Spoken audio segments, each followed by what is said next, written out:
Our Parsha begins with the discussion of the processing of the sacrifices delineated in last week's Parsha, Parshas Vayikra. With the exception of a few sacrifices and offerings, all the descriptions of the sacrifices themselves are featured in last week's Parsha, Parshas Vayikra. And this week is dedicated to the processing of said sacrifices. The Ramban, the very first comment that he offers on our Parsha, tells us that in Parshas Vayikra, it's addressed to the Jewish people, because the whole Parsha, Parshas Vayikra, is about the instruction of bringing the sacrifices. Our Parsha begins, Tzav es Aharon, command Aaron, the Kohen, because our Parsha deals with the processing of said sacrifices. And who does that? Who is in the temple, the tabernacle, processing the sacrifices? That is Aaron and Aaron's children, and therefore that is the role of our Parsha. Now, just like last week, where it described the bringing of the sacrifices, it started off with the Olah, with the elevation offering. Our Parsha as well, when it talked about the processing of the sacrifices, it begins with the Olah, with the elevation offering. And it tells us, Tzav es Aaron, command Aaron and his sons. This is the Torah. This is the instruction of the Olah, of the elevation sacrifice. It's burnt on the fire on top of the altar the entire night until the morning. So we know every day in the temple and the tabernacle as well, there were 2 daily sacrifices that were the end caps of the entire day's regimen of sacrifices. The first one is the Tamid sacrifice of the morning, the daily sacrifice that's brought every single day. And the last one of the day is the daily sacrifice of the afternoon. And those are all processed and burned on top of the altar over the course of the evening. So our Parsha tells us that the evening Olah, which is the type of sacrifice, the evening elevation offering, which is the daily, the Tamid daily elevation offering, it is burnt atop the pyre, atop the fire on top of the altar overnight until the morning. And then it tells us about the morning ritual, about removing of the ashes. In fact, you may remember in last year's Parsha Podcast, for this week's Parsha, the memorably titled podcast, Ashes, Ashes, We All Rise Up, was all about the ashes and their removal. And that's the 2 verses 3 and 4. And then verse 5, it goes back to the fire on top of the altar. There's a fire on top of the mizbech, on top of the altar. It should never be extinguished. And the Kohen adds logs of wood in the morning. And on top of that, you burn the parts of the sacrifice that need to be elevated. Eish tamid to kadbo. There should always be a fire, a steady fire on top of the mizbech, on top of the altar. Lo sichba, it shall not be extinguished. That's the first set of verses of our Parsha. And then it proceeds to talk about the mincha, the processing of the meal offering. That is the next offering that is featured in our Parsha.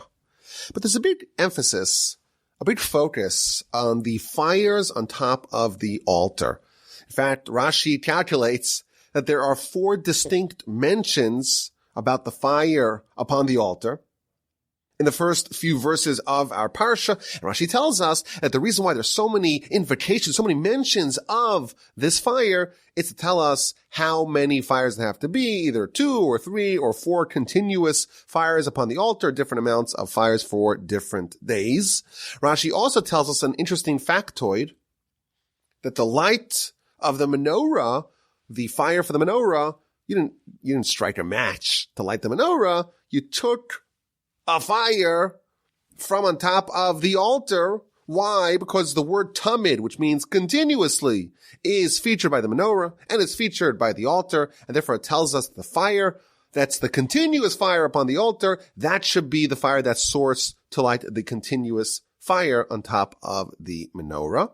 And finally, Rashi tells us that there is a prohibition against extinguishing the fire on top of the altar. And in fact, if you do that, you transgress not 1, but 2 distinct Torah violations. Today, I want to focus on these fires on top of the altar. It's interesting that there's a mitzvah, a positive mitzvah, a performative mitzvah, to always have a steady, continuous fire on top of the altar. Similarly, there is a second mitzvah, a prohibition against extinguishing the fire on top of the altar. In fact, if you look at the Rambam in the Halacha, he says that someone who violates this and extinguishes the fire, they are punished with lashes. They get lashed in a Jewish court. That's how serious it is. And even if they extinguish only one ember of fire, and even if they remove it from the altar and extinguish it off the altar, that is a violation of this mitzvah, to have a continuous fire on top of the altar, and they would be punished with lashes. Very serious things over here. Now, I saw a very interesting piece in the Sefer HaChinuch on this particular mitzvah. The Sefer HaChinuch is a medieval era book that goes through every mitzvah in the Torah and gives a little snapshot of that mitzvah to understand some of the basic rules of it and some of the basic reasons why we have every mitzvah. And it follows the order of the mitzvahs in the order that they appear in the Torah. In fact, on the other podcast, on one of the other podcasts that we have over here from the Torch Center, the Mitzvah Podcast, the primary source material that we use to understand every mitzvah in the Torah and to understand the basic guardrails, the basic scaffolds of the mitzvah and the reasons behind it, the book that we use is the Sefer Chinuch, and he has an amazing comment, an amazing piece on this mitzvah, the mitzvah to have a continuous and steady fire on top of the altar. So he begins by explaining to us the mitzvah, that there's a mitzvah to light a fire on top of the mizbeach, on top of the altar, and it has to be lit at all times. And then he explains, the first thing he says, is that actually it wasn't even needed. You didn't need the fire. Why do we have a fire on top of the altar? Well, the sacrifices, the parts of the animals, they're not going to be consumed by humans, at least in most cases, of course, a lot of details, are going to be brought up the ramp onto the altar, and they're going to be burned on the altar, and they're going to be elevated to God. And therefore, we need a fire on top of the altar. But he tells us that actually we don't need a fire on top of the altar. Why? Because the Almighty's presence was in the tabernacle and subsequently in the temple as well.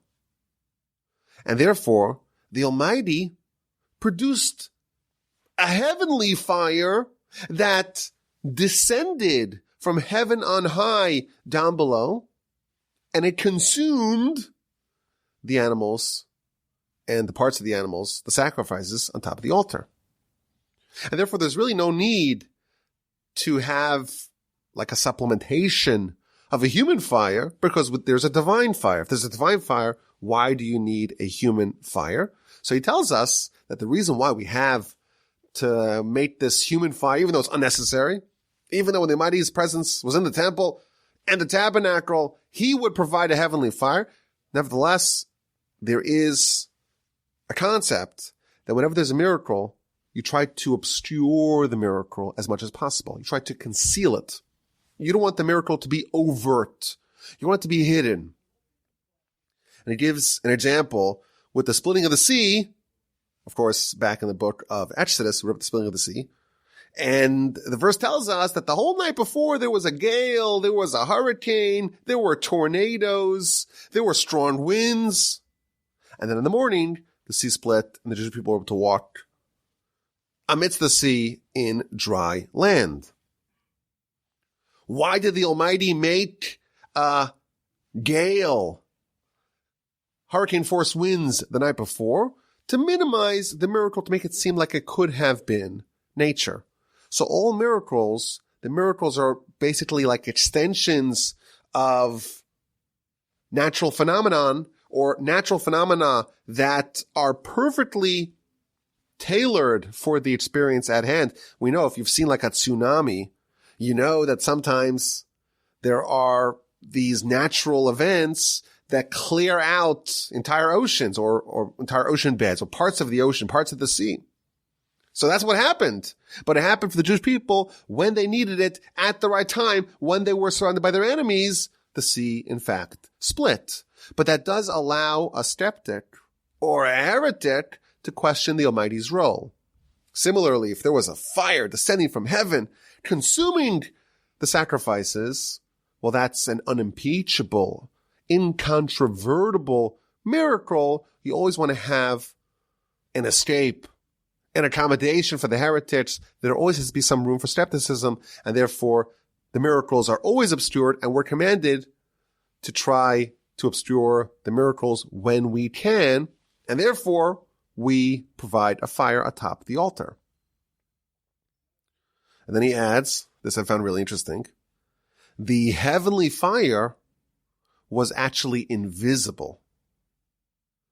He doesn't think this is his speculation. The Sefer Chinuch, he speculates that the heavenly fire that descended from heaven on high to consume the sacrifices on top of the altar, it was invisible, and therefore you could totally miss the miracle if you see the human fire and you don't see the heavenly fire. Well, the miracle is completely obscured. But then he asks a very sharp question. Listen to this question. He says, wait a minute. We know that there are sacrifices.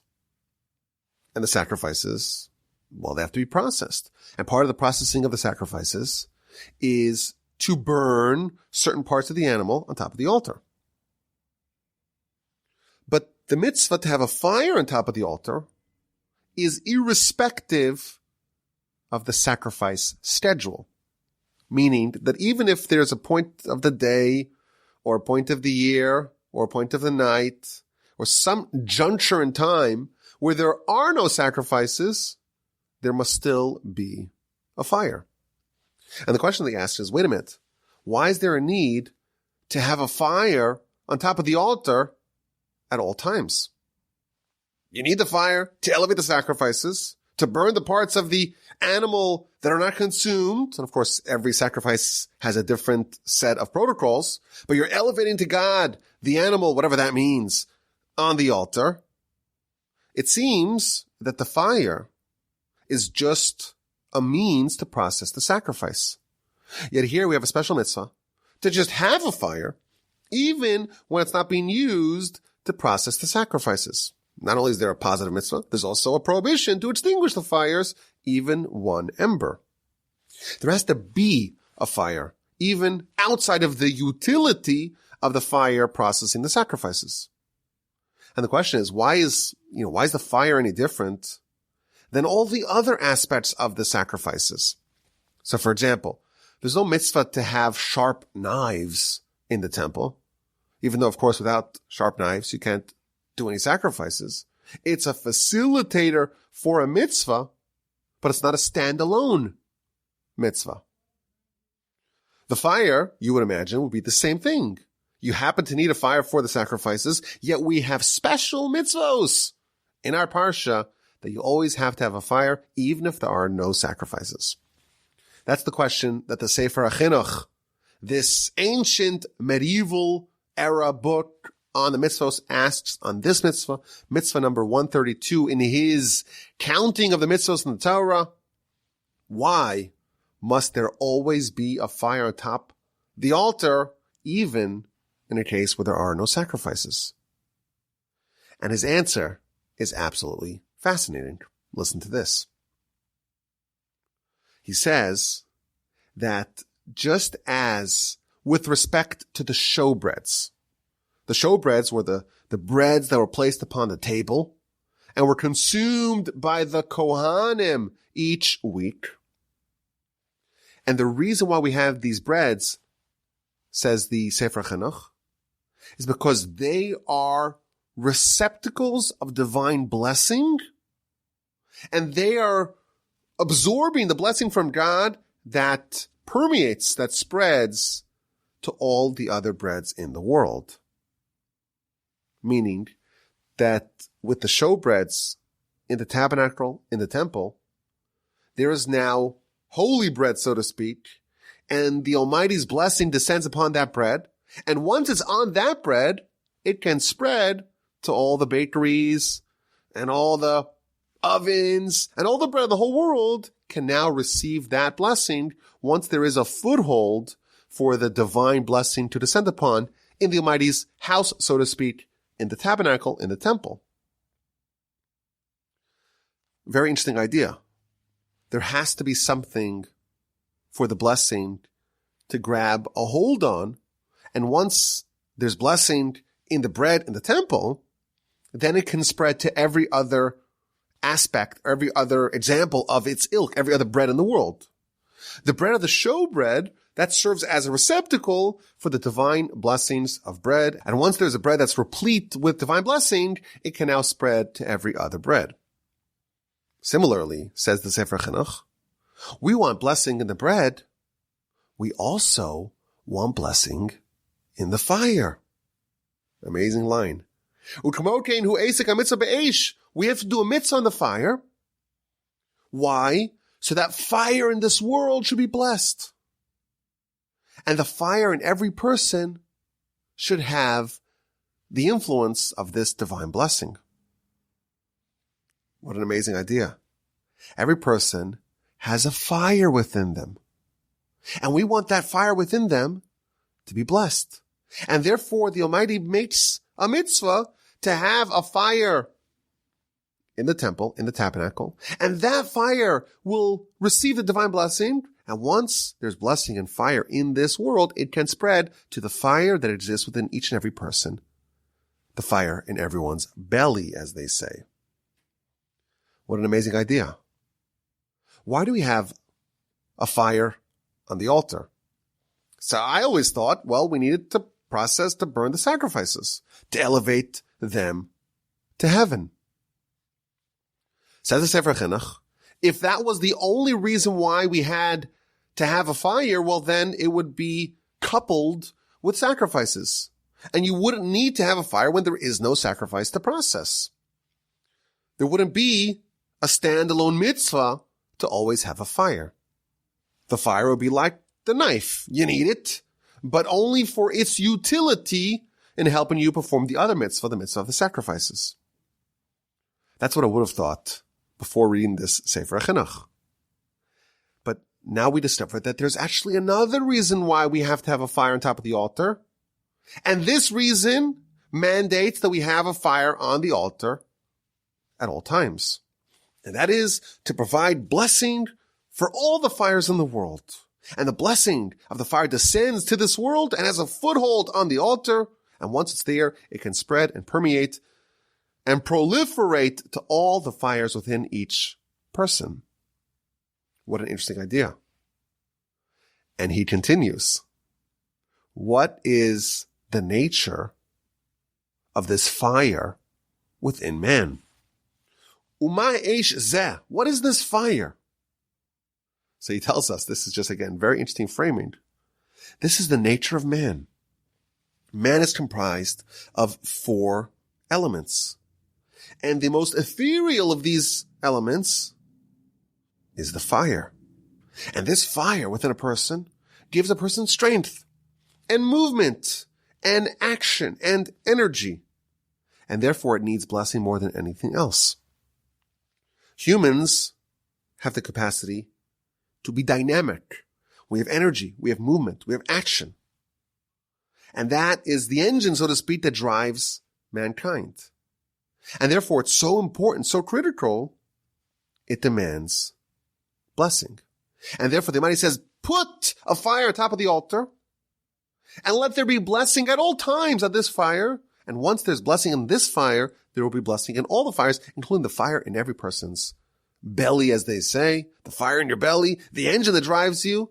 Let that be blessed. And then he adds another central idea. The nature of a blessing is balance, is equilibrium. It's to have just the right amount, no more, no less, the Goldilocks zone. The fire within man has to be balanced. If you have too little of it, then your strength wanes. You get weakened.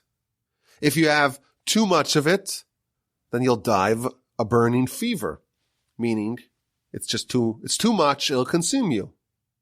And then he tells us in next week's Parsha Shmini, we have the horrific and tragic episode of the sons of Aaron bringing a foreign fire and being burned to death. Too much fire is destructive. And that's why we need blessing. Blessing means balance. We need blessing in this world, the balance of enough energy, not too much, and not too little. What an amazing idea. What an amazing piece here from the Sefer Chinuch. So many interesting and fundamental ideas. First of all, this idea number one, a blessing has to have a foothold. Idea number two, miracles are to be obscured. And then the idea of fire and energy and dynamism as the engine that drives mankind, but it needs blessing, meaning it needs to be balanced, not too much and not too little. And that's why, says the Sefer Chinuch, we have this very unusual mitzvah, a mitzvah that seems to be totally independent of the utility of the fire to process the sacrifice, the mitzvah to have a steady fire atop the altar at all times. I want to suggest another approach. I want to suggest another idea, another way of thinking about this fire that's there at all times on top of the altar, even when there is no sacrifice present. What is fire? Fire is something which is really useful for us, even though we don't actually use the fire itself. Fire is like an enabler. It enables human life. It facilitates how we live. Even though we don't use fire itself, but fire makes everything around us work. So of course, without fire, you can't have any bread. All the other animals, the carnivorous animals, they are able to eat raw meat. We can't do that. We have to cook it, process it with fire.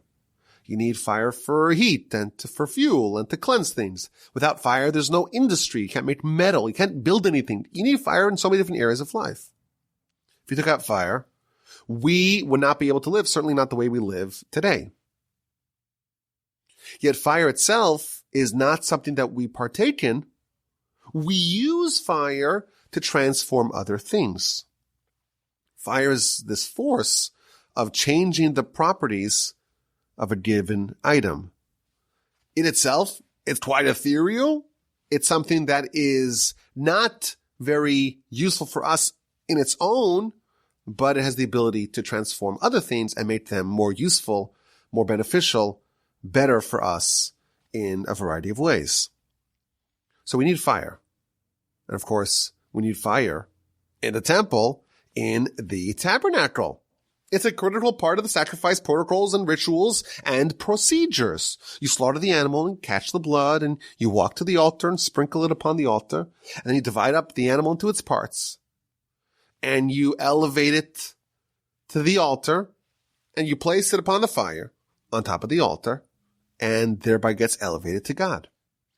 And again, the fire is this force that's transforming the animal, which is very mundane.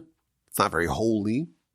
It's transforming it into an elevation, into something which is very spiritual. Fire, again, is functioning as a force that takes a potential for holiness and actualizes it. If you don't have the fire, the animal will remain an animal, will remain animalistic, and will never be transformed into a sacrifice. And the Torah is telling us that we have to have a fire ready, steady, at all times.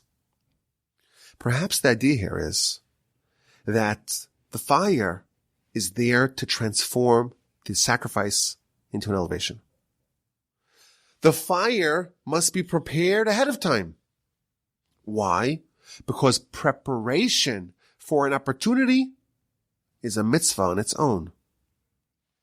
There is a mitzvah to always have a state of readiness for an opportunity. You never know when a sacrifice is going to show up. And you don't want to be scrambling for a fire. You may miss your opportunity. You want to make sure that whenever the opportunity arises, you will be able to achieve that elevation. And preparing for that, preparing the great facilitator of fire, is in itself a mitzvah. Now, I thought of a few examples of this, and I had significantly less time this week, thank God, to prepare a Parsha podcast. I actually prepared it on the drive to the hospital. So I'm sure you could come up with more examples of this phenomenon. But Moshe at the burning bush, all the way back in chapter 3 of Exodus. The verse says, Vayar Hashem kisar liros. God saw that Moshe turned to examine this very strange phenomenon of the bush being burned, but not being consumed. And because Moshe investigated, God said, okay, he's the right man for the job. Moshe was given some inspiration, but he was primed and ready to grab it, to seize upon it, to utilize it. The fire, shall we say, was burning within him, and when the opportunity arose, he was ready to go. Had Moshe not seized the moment, it's implied from the verse that Moshe would not have been selected for this mission. Second example I thought of. This is from the Talmud in Brachos on page 61b. This is the famous episode of the martyrdom of Rabbi Akiva. Rabbi Akiva was arrested for the great crime of teaching Torah publicly under the despotic regime of Hadrian. Studying Torah publicly, teaching Torah publicly was a crime punishable by death, and a brutal and macabre one. The barbarians, they took combs of steel, not quite steel, I guess steel wasn't invented then. Not steel, iron combs. They took iron combs and they flayed his skin. And the Talmud tells us that he was saying the Shema. He was saying the Shema. And the students were very puzzled by this. This is the most torturous thing a person could ever even fathom. And Rabbi Akiva's calm and he's reciting the Shema, which of course is a tradition. If you're someone who is dying in martyrdom, you're dying because you're a Jew, you're dying because of what you believe, you're supposed to say the Shema. The Jews, when they were paraded into the gas chambers, were all reciting the Shema. Rabbi Akiva saying the Shema. But the students are puzzled by it. And they say, even now you're saying the Shema? And he responded with the following line. Kol yamai, all my days, my entire life, I was saddened when I read this verse. The verse says, you shall love God with all your hearts, with all your resources, with all your life, with all your soul. The verse tells us to love God with our life, with our soul. Meaning that even if God takes away our soul, even if God puts us in a position that we're dying because of our fidelity to Him, we still have to love God. And every time I read this verse, says Rabbi Akiva, I was sad. And I said, Masai yavo liyadi v'akayim, when will I finally have this opportunity? And I will fulfill it. And now I finally have that opportunity, and I'm excited to fulfill it. There's an amazing idea over here. Rabbi Akiva is one of the great heroes of our history. He died in martyrdom. He is the absolute apex of the levels of souls in the afterlife, is Rabbi Akiva and his friends and his comrades, those who died, who were killed in martyrdom. But we see this is not something that he decided. This was not a level, so to speak, of dedication to God that he just summoned at the moment of martyrdom. He's been preparing for this his entire life. Every time he said this citation, the Shema, he lamented the fact that he did not quite yet have the opportunity to fulfill it. And he said, when will I finally have the opportunity? I was sad every time I read this verse. He read it a minimum of twice every single day. Every single day, even when there was no opportunity for martyrdom, the fire was yet lit. He was ready for it. The fire was lit, and therefore when the opportunity came, he didn't miss a beat. If you're scrambling for a fire, you'll miss the opportunity. And you never know when the opportunity to accomplish great things, to unlock great heights, to achieve a great destiny, you don't know when that opportunity will present itself. And therefore, there has to always be a fire atop the altar. In my new book, Upon a 10-Stringed Harp, you may have heard of it, there's a chapter titled Spiritual Shortcuts. This is the part of the book that's dealing with accessing the afterlife. How do we make sure that we are citizens of Olam Haba, of the world to come? How do we guarantee that we will merit a portion in the afterlife? So in this chapter titled Spiritual Shortcuts, we talk about 3 stories in the Talmud about people who were not necessarily renowned for their piety and righteousness, but took a spiritual shortcut. They were able to unlock, in the words of the Talmud, they were able to earn Olam Haba. They were able to earn a ticket, a high place in the afterlife in 1 hour. Everyone can achieve their destiny in 1 hour. And in said chapter, we offer evidence to the fact that every single person will have at least one chance in their lifetimes. Listen to this is important. Every single person will have at least one chance in their lifetime to earn eternity in 1 hour. We can define our mission in life here as a quest for immortality, a quest for greatness, a quest for eternity, a quest for Olam Haba, for the next world. This world is a world of preparation. We're trying to prepare. We're preparing for the world to come. It's a corridor, the Mishnah tells us, that we're walking down the corridor to get to the ballroom, to get to Olam Haba. Typically, people have to spend their entire lives, your whole life, every day, every hour, every month, every year, is a focus, is an effort to try to position yourself to earn eternity. And if you're righteous and you follow the Torah's guidance, well, after a whole life, you will be qualified. You'll be a good candidate for the world to come. But every person will also be afforded a second chance, an expedited, fast-track chance to earn eternity in 1 hour. That's a golden opportunity. But the only way that you can actually seize upon this opportunity, it's only if you always have a fire lit on top of your altar, so to speak. You have all the ingredients in place to take that animal and turn it into a sacrifice, to transform the animal and make it into something which is eternally, spiritually relevant and valuable. Now, I was thinking that like many valuable lessons, this idea applies in non-sacred areas as well. You know, today people are worried about inflation. Did you hear about that? Everyone's worried about inflation.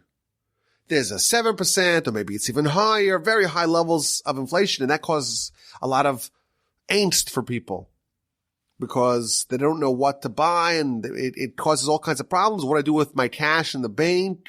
And people feel like, you know, if you have cash in the bank, it's rapidly depreciating. You want to deploy it. You want to invest it. But the stock market's tanking. What are you supposed to do? The money's wasting away because of inflation. Inflation is like a tax eating away at your money. Perhaps you could say the same thing about the fire. The fire top of the altar, if no one's using it, it's like a waste. But I think that the shrewdest investors, or as they like to call themselves, capital allocators, they always have some dry powder available. There's always some fire on hand. When there's blood in the streets, be greedy when others are fearful, they say. There's opportunities that may arise. Again, this is in a non-sacred area. You have to make sure that you are ready for those opportunities. And of course, we're focusing more on the spiritual lessons. But this is a universal principle. Much of the great successes in life are attributed not to the decisions made at the time, so to speak, of the event, but are all about the preparation, getting yourself into place and waiting for that opportunity to arise, and then grabbing it and then seizing on it, because the fire is lit, everything's ready. You're ready to transform this opportunity into something really special. We don't know what sacrifices will show up. We don't know. But we are encouraged. We are, in fact, required to make sure that we always have a fire on top of the altar. Should the opportunity arise, we will be able to seize it and we won't flinch. Get that fire burning. Make sure that fire is really, really hot and burning. You never know when you will need it. Okay, let's do this week's exquisite insight. Not only is there a Parsha podcast in this very busy week, very tumultuous week, there's also an exquisite insight. Isn't that amazing? And it's a fitting one. One of the sacrifices not featured in last week's Parsha is the Karban Toda, the Thanksgiving offering. And no, it was not a turkey. It's a Thanksgiving offering that preceded the Indians, the Native Americans, America by thousands and thousands of years. And that is that when someone has a miracle that happens to them and they want to thank God. For example, Talmud tells us you travel over a desert and you arrive safely. You travel over a sea and you arrive safely. You're released from prison, God forbid. You recover from a deadly illness. You want to thank God. You bring a Karban Toda, a Thanksgiving offering. That seems very appropriate. The Midrash tells us something fascinating. The Midrash says that in the future, all the sacrifices will be annulled. Now, the Midrash doesn't tell us when this future is and why the sacrifices will be annulled. But then it ends, the Karban Toda, the Thanksgiving sacrifice, will never be annulled. In addition, in the future, prayers will be annulled, but the prayer of thanksgiving will never be annulled. And the question is why? Why is thanksgiving, this idea of the Almighty doing something good for me and me wanting to thank God and bring a sacrifice to thank God, why is this something that will endure forever?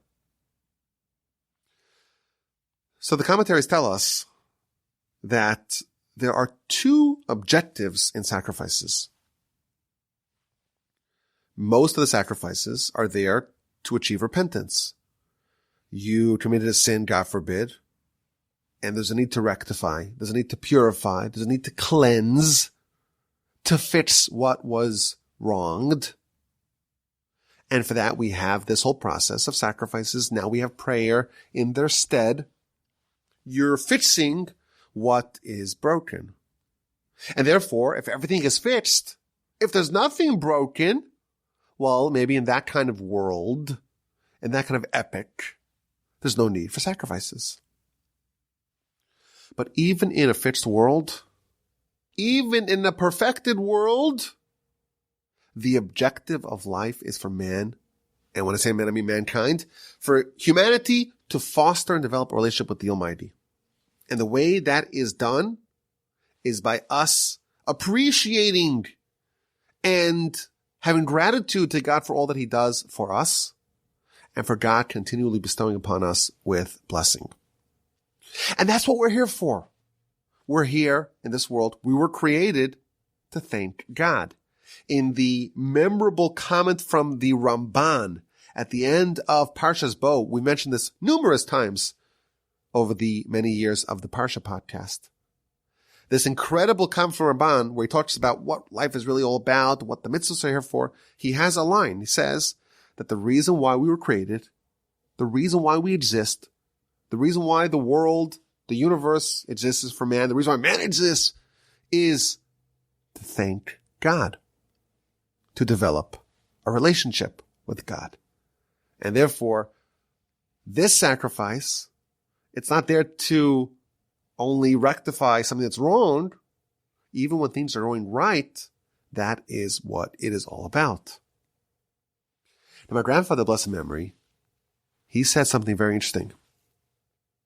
Suppose there is someone who wants to begin to take their relationship with the Almighty seriously.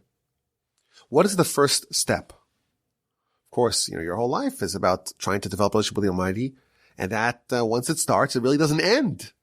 It continually advances and progresses. But what's the first step? What's the first thing you should focus on? What's the first thing you should do in the event that you make a choice that you want to take your relationship with the Almighty seriously? The first thing my grandfather, of blessed memory, advised is to concentrate on the blessings that we say every day. Of course, we are commanded to say blessings before we eat, after we eat, at various times in the prayers. In the morning, you wake up, you go to the bathroom. There are many times that we say blessings. In fact, Talmud tells us we're supposed to say 100 blessings every day. If that sounds like a lot, it's because it is a lot, but it helps if you do all the prayers, you get kind of like most of the way through, like almost 80 or 90 of them, and then you just need a few more to get to the magical number of 100. Blessings are an opportunity to change our perspective on life.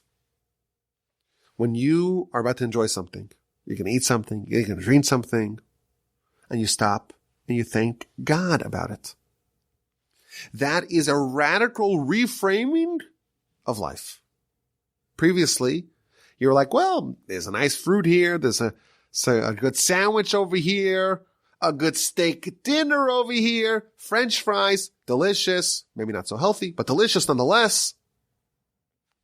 Let's enjoy. A blessing is injecting a recognition and a memory, so to speak, remembering God in every part of your life. You're about to enjoy something?